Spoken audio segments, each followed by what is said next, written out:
सबसे ज़्यादा air bases का नुकसान हुआ कुवैत के अंदर मौजूद थी। कुवैत का सालम जो एयर बेस था उसको मुकम्मल तौर पर ईरान ने तबाह किया था। और जो कुवैती हैं उन्होंने इस बात को तस्लीम नहीं किया, उन्होंने साबित कर दिया कि ये अफसरान थे।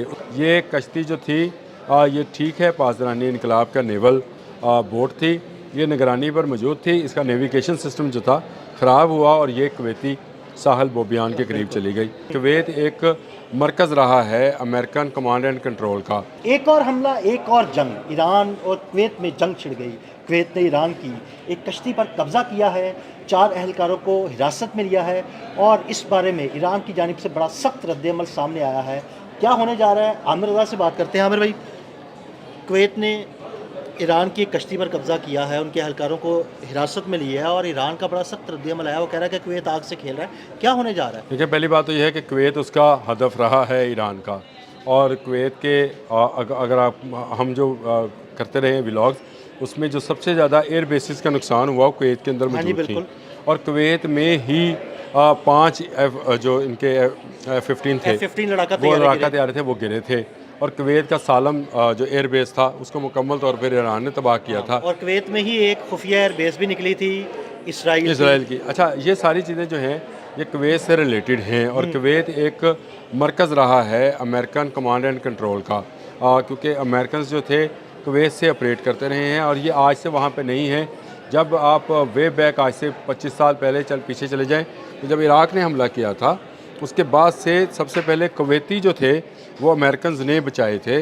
और बचाने के बाद उन्होंने सारी अपनी फोर्सेस जो थी कुवैत के रास्ते ही इराक़ में दाखिल की थी और सारे साथ कुवैत में कब्ज़ा कर लिया था। कुवैत की पहले डेमोग्राफी को समझ ले कि कुवैत जो है ये एक छोटा सा मुल्क है जो हमारे शहर से भी छोटा होगा, लेकिन ये सारे का सारा तेल पर मबनी है। इसके लिए पानी समंदर से लाकर साफ़ किया जाता है, वहाँ पर पानी मौजूद नहीं। तो लोग कहते हैं कि भैया आप ड्रिल करेंगे तो पानी की बजाय तेल निकल आएगा।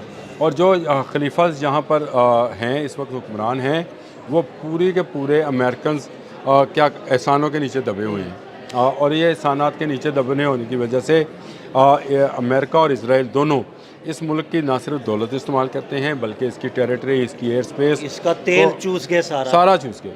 तो ये एक अहम हदफ रहा है ईरान का। अब आ जाए वो बयान में क्या हुआ। वो बयान इनकी एक बंदरगाह है, उसके करीब एक कश्ती पकड़ी जाती है और इस कश्ती में से जो 2 नेवल कमांडर हैं वो पकड़े जाते हैं। कुछ 4 के करीब सिपाही यानी 6 लोग उसमें मौजूद थे।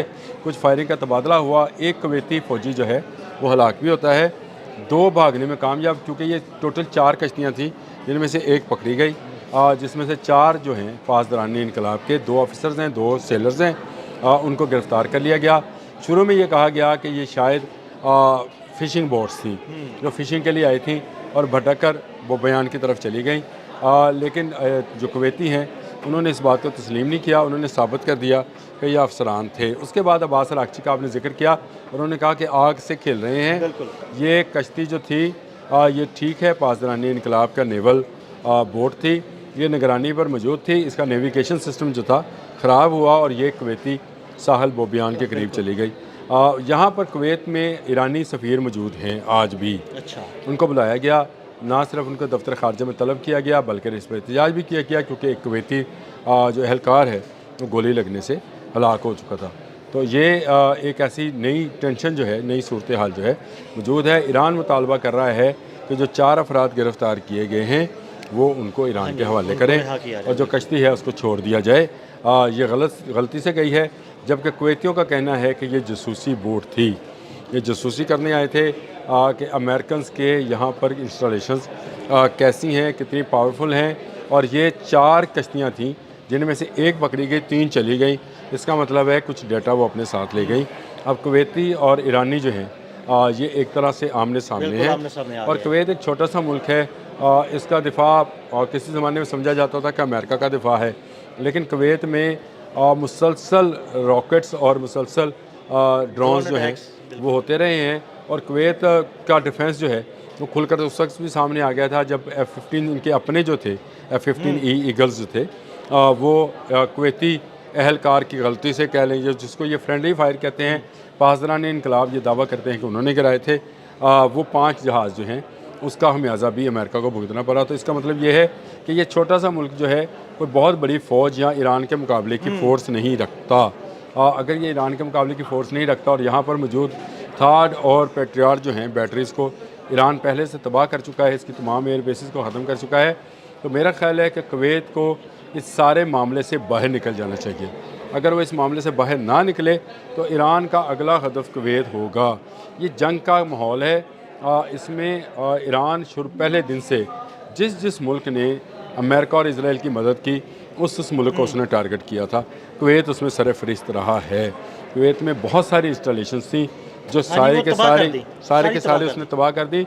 अब उनके डिफेंस के लिए भी उनके पास वो फोर्स मौजूद नहीं है जो ईरानी मिसाइल्स और ड्रोन्स का रोक सकें। तो मेरा ख्याल है कुवैत को अक्लमंदी का मुजाहरा करना चाहिए, क्योंकि डिसॉल्टेशन के जो प्लांट हैं वहाँ पर पानी साफ़ करने वाले, अगर किसी वक्त ईरान ने इनको निशाना बनाया तो यहाँ लोग पानी की बूंद बूंद को तरसेंगे, बूंद बूंद को तरसेंगे। और दूसरी बात यह है कि आमिर भाई, आपने हुर्मुज़ बांध है तो पानी तो समंदर के ज़रिए भी नहीं पहुँच पाएगा। तो ये एक ऐसा मामला है जिसको कुवैतियों को बड़ी अक्लमंदी के साथ करना चाहिए। दूसरा, जिस तरह से मैंने आपको बताया कि ये सारी ज़मीन जो है तेल की ज़मीन है, यानी इसके अंदर पानी मौजूद नहीं है, तो ये समझे ये ख़ुद भी एक आतिशफशा के ऊपर बैठे हुए हैं। इनके जो ऑयल फील्ड्स हैं, लाज़मी बात है कि वो ईरान जो है हमला करते वक्त ये नहीं सोचेगा कि ये ऑयल फील्ड्स जो हैं ये कुवैत की ज़रानी है, वो इसको अमरीकी समझ कर ही हमला करेगा। और जिस तरह से वो ऐलान कर चुके हैं कि जो अमेरिका का साथ देगा हमारे लिए वो मुल्क नहीं है, अमरीकी अड्डा है।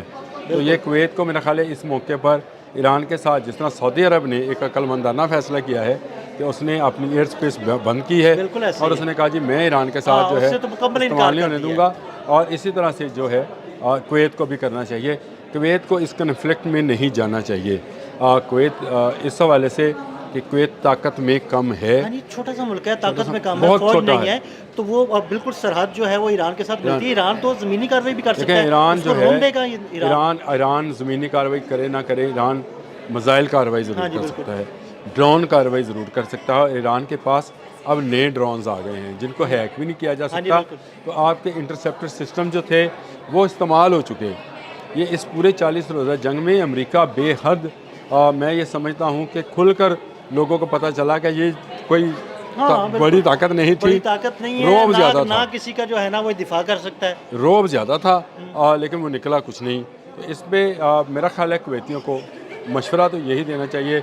हम तो बीइंग एक कंट्री जो है ये मशवरा देते हैं कि भाई आप जो हैं इससे बाज रहें, और बाज रहने का मतलब ये है कि आप अमेरिका को कहें कि थैंक यू वेरी मच, आप हमारा दिफा ना करें।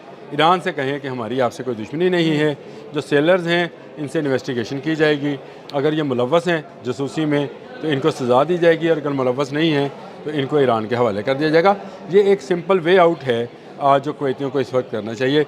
अगर कुवैती कन्फ्लिक्ट में आए तो मैं आपको बताऊँ पूरे का पूरा कुवैत जो है ईरान जलाने की सलाहियत रखता है। बहुत शुक्रिया आमिर भाई। आमिर भाई ने बड़ी तफसील के साथ इस सारे मामले पर रोशनी डाली। मज़ीद अपडेट्स के लिए हमें फॉलो करते रहें। अदील अहमद और आमिर रज़ा को इजाज़त दीजिएगा। अल्लाह हाफ़िज़।